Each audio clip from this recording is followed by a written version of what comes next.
میں اللہ ارشاد فرما رہا ہے وَاسْتَمِعْ، اے لوگو سنو، یوم ینادی المناد من مکان قریب، کہ جس دن قریب ہی سے ایک منادی ندا دے گا۔ صلوات پڑھ لیں ذرا محمد۔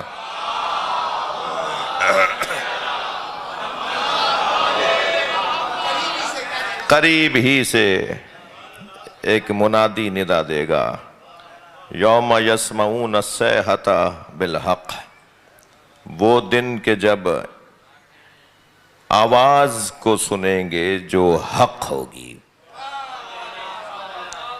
ذالک یوم الخروج، اور وہی دن ہوگا جو خروج کا، ظہور کا دن ہوگا۔ اللہ کہہ رہا ہے سنو، اور پھر آگے آیت کہہ رہی ہے یوم ینادی المناد، جس دن ایک منادی ندا دے گا، اور منادی جو ندا دے گا وہ کہاں سے دے گا؟ من مکان قریب۔ تو میں تو ہندوستان میں رہتا ہوں، میرے وہ مکان کتنا قریب ہے جہاں سے آواز آئے گی؟ میں تو پاکستان میں رہتا ہوں، وہ مکان کہاں ہے جو قریب اللہ کہہ رہا ہے؟ اور جب اللہ قریب کہہ رہا ہے تو پھر قریب ہے جی، یہ وہاں مبالغہ نہیں ہے، وہاں معاذ اللہ غلط بیانی نہیں ہے، وہاں جو ہے وہی ہے۔ اب اگر اللہ کہہ رہا ہے من مکان قریب، ایک قریب جگہ سے، قریب ہی سے ایک منادی ندا دے گا، تو وہ قریب کون سی جگہ ہوگی؟ میں کہاں ہوں گا تو قریب کہلاؤں؟ اس مکان کے۔ کیا ہم سب کو پہنچنا ہوگا ایسی جگہ پر کہ جہاں سے وہ منادی ندا دے گا؟ سنو، اور سنو یعنی آج کے لوگوں کو سنایا جا رہا ہے، یا جس دن منادی ندا دے گا اس دن کے لوگوں کو سنایا جا رہا ہے۔ کس دن کے لیے لوگوں کو سنایا جا رہا ہے؟ اس کا مطلب یہ ہے کہ سنایا گیا ہے 1400 سال پہلے، آواز آئے گی کچھ مدت کے بعد۔ میں کیسے مدت کو طے کر دوں؟ میں اپنے الفاظ میں کیسے مدت کو طے کر دوں جب مجھے اجازت ہی نہیں ہے مدت طے کرنے کی؟ تو آواز آئی ہے، آیت آئی ہے 1400 سال پہلے، مگر یہ آواز سنائی دے گی کچھ مدت کے بعد۔ تو وہ کچھ مدت 1400 سال تو گزر گئے، ہر زمانے کا فرد یہی سمجھتا رہا کہ میرے زمانے میں آئے گی، ہر زمانے کا فرد یہی سمجھتا رہا کہ میرے زمانے میں یہ آواز آئے گی، اور ہر شخص اس آواز کا منتظر رہا۔ اللہ نے ہمارے مزاج میں انتظار رکھا ہے، اللہ نے ہماری ساخت میں انتظار رکھا ہے۔ وہ چاہتا یہ ہے کہ سب میرے چاہنے والے منتظر رہیں، انتظار ہمارے مزاج میں ہے۔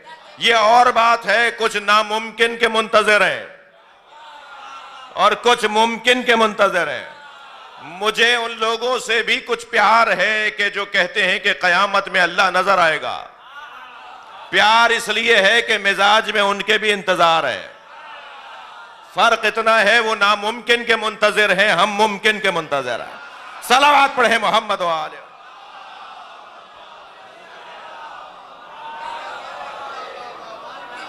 وَاسْتَمِعْ، سنو۔ تو یہ آیت آج کی آیت ہے، آج آ رہی ہے آواز مکان قریب سے۔ پھر وہ مکان قریب کہاں ہے؟ یہاں قرب سے مراد قرب مادی نہیں ہے کہ میں جنوب میں ہوں اور وہ مکان جہاں سے آواز آئے گی وہ شمال میں ہے، میں مثال کے طور پہ مشرق میں ہوں اور وہ مغرب میں ہے۔ یہ مکان مادی نہیں ہے بلکہ یہ مکان معنوی ہے۔ ایک معنوی مکان ہے، ایک مکان ہے جس کا تعلق ہمارا معنویت کا ہے۔ مکان تو وہ مادی ہے مگر ہمارا تعلق اس سے معنوی ہے۔ مجھے کوئی مسلمان ذرا بتائے کہ وہ کون مسلمان ہے جو اس مکان کو روزانہ 5 مرتبہ یاد نہیں کرتا؟ سب سے زیادہ جو مکان ہمارے ذہن پر حاکم رہتا ہے وہ وہی مکان ہے کہ جہاں سے یہ آواز آئے گی تو پھر وہ قریب ہے یا نہیں؟ وہ جو روزانہ 5 مرتبہ یاد آتا ہے وہ مکان وہی ہے جہاں سے وہ مکان قریب ہے، جہاں سے وہ آواز دیں گے۔ ایک تو یہ پیغام ہے کہ وہ مکان قریب ہی میں ہے، وہ قرب معنوی ہے اس سے ہمارا، جسے ہم مکہ کہتے ہیں، جسے ہم خانہ کعبہ کہتے ہیں، جہاں سے وہ آواز آئے گی وہ مکان قریب میں ہی ہے۔ دوسرے، کیا یہ آیت، میں نے پھر سوال اٹھا رہا ہوں، کیا یہ آیت آج کی آیت ہے یا یہ آیت جب آواز آئے گی، جب منادی ندا دے گا، اس وقت کی آیت ہے۔ مانو یہ بات آپ کے ذہن میں رہے کہ قرآن مجید میں ایک آیت نہیں ہے جو نازل تو 1400 سال پہلے ہوئی ہے سرکار کے قلب مبارک پر، مگر اس آیت کا مصداق ڈھونڈنے کے لیے انتظار کرنا پڑے گا۔ اور آیت وہ 1400 سال پہلے آئی ہے، اس کا مصداق بعد میں آئے گا۔ اب بہت سارے مصادیق اس کے نبی کی ظاہری حیات کے 100 سال بعد آئے، کچھ 200 سال بعد آئے۔ حجاج ابن یوسف کا نام تاریخ پڑھنے والوں نے لکھا اور سنا اور پڑھا، ظالم ترین ایک بادشاہ، مگر ظالم ہونے کے باوجود قرآن کا حافظ تھا۔ وہ کہنے لگا اپنے دربار میں بیٹھے ہوئے لوگوں سے کہ ایک آیت نے تو میری کمر توڑ دی، ایک آیت نے تو مجھے تھکا ڈالا۔ آیت ہے سورہ مبارکہ نساء کی 159ویں آیت، جس میں ارشاد ہو رہا ہے وَإِن مِّنْ أَهْلِ الْكِتَابِ إِلَّا لِيُؤْمِنَنَّ بِهِ قَبْلَ مَوْتِهِ وَيَكُونُ عَلَيْهِمْ شَهِيدًا۔ صلوات پڑھیں ذرا محمد والے۔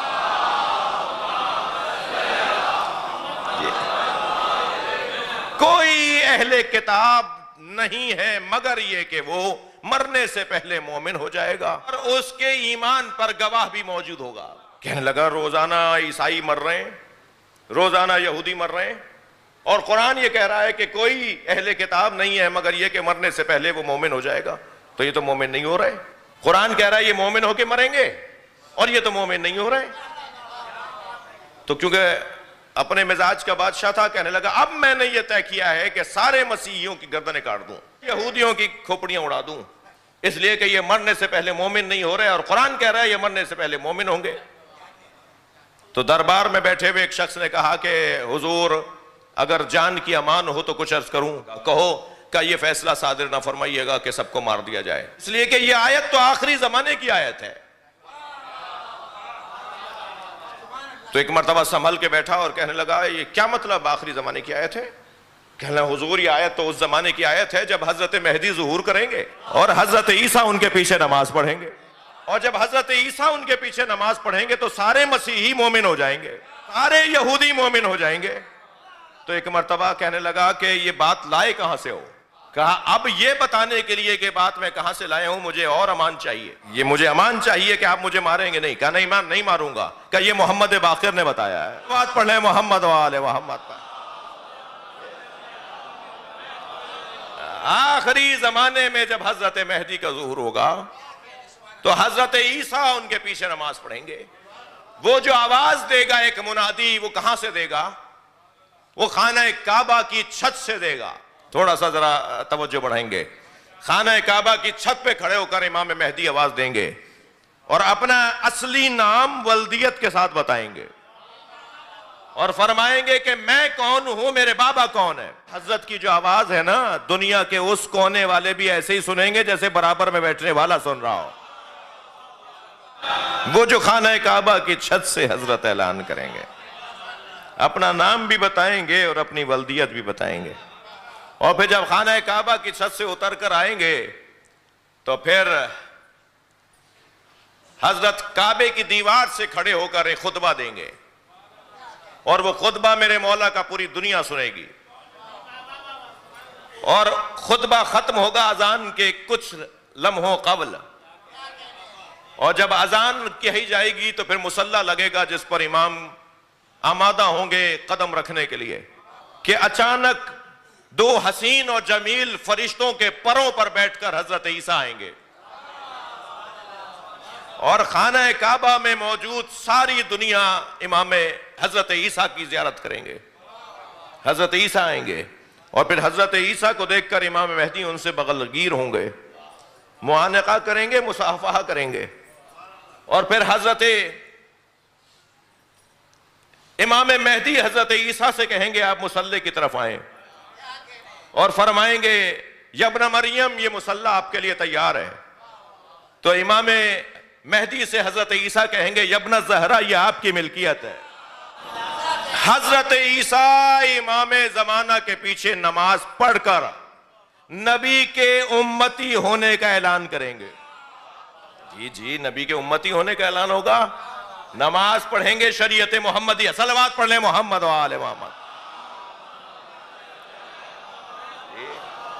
امام وقت کے پیچھے نماز پڑھ کر حضرت امام مہدی اپنے مسلمان اور اسلام اور ایمان کا اعلان کریں گے. یعنی آپ کلمہ پڑھیں گے نبی کا جو آپ نے عالم الس میں پہلے پڑھا ہوا ہے.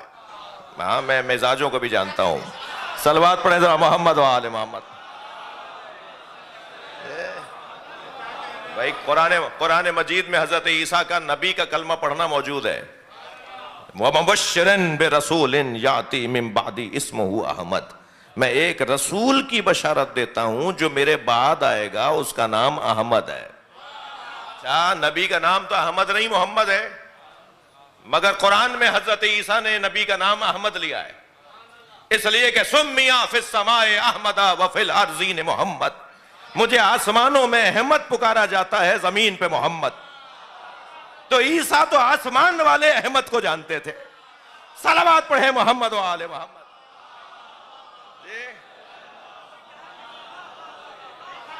تو حضرت عیسیٰ امام زمانہ کے پیچھے نماز پڑھیں گے, اور اب یہ ظہور ہو رہا ہے جسے قرآن نے خروج کا لفظ کیا ہے. ذالک یوم الخروج, ذالک یوم الظہور. یعنی تفسیری نگاہ میں, تفسیر میں اگر ہم بات کریں گے تو خروج سے مراد ظہور. یہ وہی یوم ظہور ہوگا, اور پھر جب حضرت کا ظہور ہو جائے گا اور یہ سارا منظر بنے گا تو پھر وہاں سے حضرت کہاں جائیں گے, اس کے بعد کا مضمون جو میرا نہیں ہے, اس وقت کا مضمون نہیں ہے میرا. اس وقت میں نے طے نہیں کیا اپنے آپ سے کہ میں یہ والی بات کروں, اس کے بعد والا مرحلہ. مگر اتنا ضرور ہے کہ جب حضرت امام وقت کا ظہور ہو جائے گا, حضرت عیسیٰ آ جائیں گے, تو اب قرآن کیا کہہ رہا ہے؟ وَاسْتَمِعْ یوم ینادی المناد من مکان قریب. بالکل قریب سے, خانہ کعبہ سے منادی ندا دے گا. یوم یسمعون الصیحۃ بالحق. اور پھر اسی دن, وہ دن جس دن تم ایک آواز سنو گے جو آواز حق ہوگی. ذالک یوم الخروج, اس دن آواز دینے والا ایک آواز دے گا, ایک صیحہ, ایک آواز, ایک پکار. اب منادی ندا اور صیحہ میں فرق ہے. ینادی مناد, منادی ندا دے گا, ندا اور ہے, صیحہ اور ہے. منادی امام مراد ہے. صیحہ سے جو تعلق ہے اس آواز سے, اس صیحہ یعنی آواز دونوں ہیں, ایک ندا ہے ایک صیحہ ہے. صیحہ جو ہے وہ ایک ایسی آواز ہے جو نہ سننے والے کو بھی سننے میں آئے گی.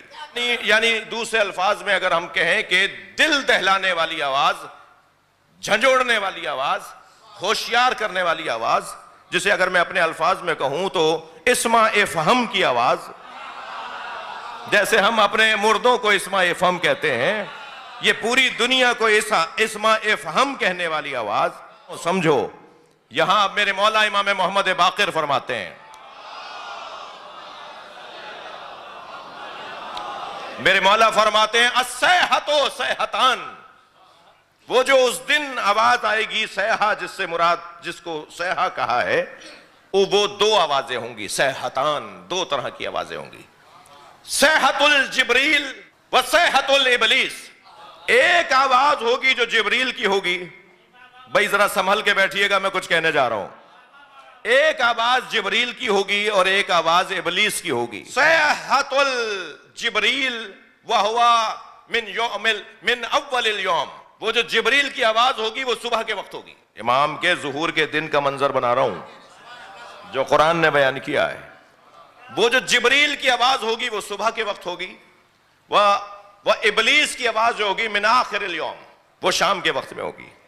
صبح کے وقت میں, تھک تو نہیں رہے بھائی, صبح کے وقت میں جو آواز ہوگی وہ جبریل کی ہوگی, اور جو شام کے وقت میں آواز ہوگی وہ ابلیس کی ہوگی.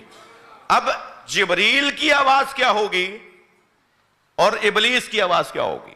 میں خود اس مجلس کی تیاری کرتے ہوئے جب پہلی مرتبہ میں نے, آج جب اس صبح سے 2-3 مرتبہ بار بار کتابیں کھول رہا تھا, اپنی لائبریری سے اپنے لے گیا تھا کتابیں اوپر, تو میں نے پڑھی. تو آپ یقین جانیے اس روایت پڑھنے کے بعد میں بس رقص نہیں کر رہا تھا, مگر میری روح ضرور رقص کر رہی تھی. اب وہ روایت سنیں گے تو آپ کو مزہ آئے گا. وہ جو جبریل صبح کے وقت میں آواز دیں گے وہ کیا ہوگی, اور وہ جو ابلیس شام کے، اچھا جبریل شام کو کیوں نہیں دیں گے؟ شام تو جہاں زندگی، شام تو جہاں دن کی شام ہوتی ہے وہاں انسانوں کی بھی تو شام ہوتی ہے. شام تو ویسے ہی کوئی اصطلاح اچھی نہیں ہے. شام تو ویسے ہی تھکے باندھے لوگوں کے لیے استعارہ ہے. شام تو ویسے ہی شکست خوردہ لوگوں کا استعارہ ہے. ان کی زندگی کی شام، ان کی زندگی کی صبح. جی یہ استعارہ ہے کہ شام ہو گئی ان کی زندگی میں، شام آ گئی ان کی زندگی میں. شام کو جبریل کیوں آواز دیں گے بھائی؟ جبریل تو صبح آواز دیں گے، شام کو ابلیس آواز دے گا. اب وہ صبح جبریل، میں دیکھ رہا ہوں آپ کہ کیا بھائی بتا دو اب آخر. وہ جو جبریل صبح آواز دیں گے وہ کیا آواز ہوگی؟ اب ذرا سنیں. جبریل صبح آواز دیں گے ان الحق مع علی وشیعتہ. امام سبحان اللہ، یہ امام باقر کی روایت سنا رہا ہوں میں آپ کو. امام فرما رہے ہیں کہ جبریل یوم ظہور امام مہدی صبح کے وقت میں جو آواز دیں گے وہ آواز دیں گے حق علی کے ساتھ ہے اور علی کے شیعوں کے ساتھ.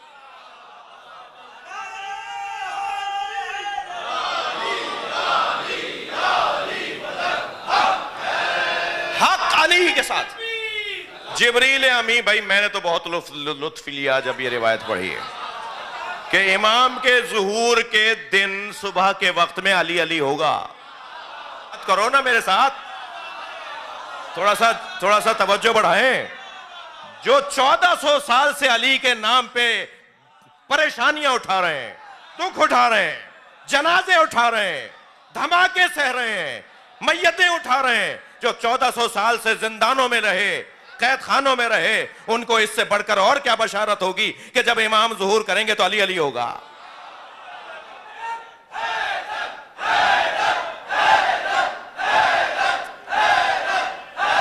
بلندتر صلوات محمد و آل محمد. سبحان اللہ. ان الحق مع علی وشیعتہ. اچھا بھائی امام زمانہ کی امامت ہے تو امام کے نام کا اعلان ہونا چاہیے نا. وہ امام کے ظہور کا دن ہے تو وہ تو امام کا نعرہ لگنا چاہیے نا. ہم ہی کہتے ہیں نا اپنے بچوں سے کہ جس امام کے زمانے میں اسی امام کی بات کرو. ہم جس امام کے زمانے میں انہی پہ تو اشرا کر رہے ہیں. امام کے زمانے میں اسی امام کی بات کرو. میں یہ کہتا ہوں جس امام کے زمانے میں ہیں ہم اسی کی بات کر رہے ہیں، مگر وہ جس کی بات کرتا ہے اسے علی کہتے ہیں. در حقیقت ظہور امام مہدی نہیں ہوگا، اعلان ولایت علی ہوگا. صلوات پڑھیں محمد و آل محمد پر. یہ جب حضرت ظہور فرمائیں گے تو دو طرح کی آوازیں آئیں گی.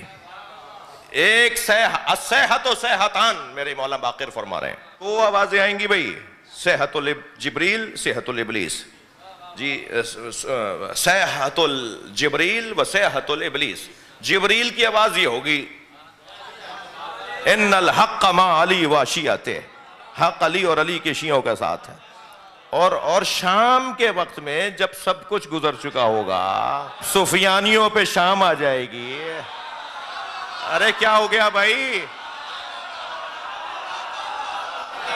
جب اہل بیت کے دشمنوں کی شام آ جائے گی، جب اہل بیت کے دشمنوں کے تمام معاملات نمٹ چکے ہوں گے تو اس وقت شام کے وقت میں ابلیس آواز دے گا ان الحق مع السفیانی و شیعتہ.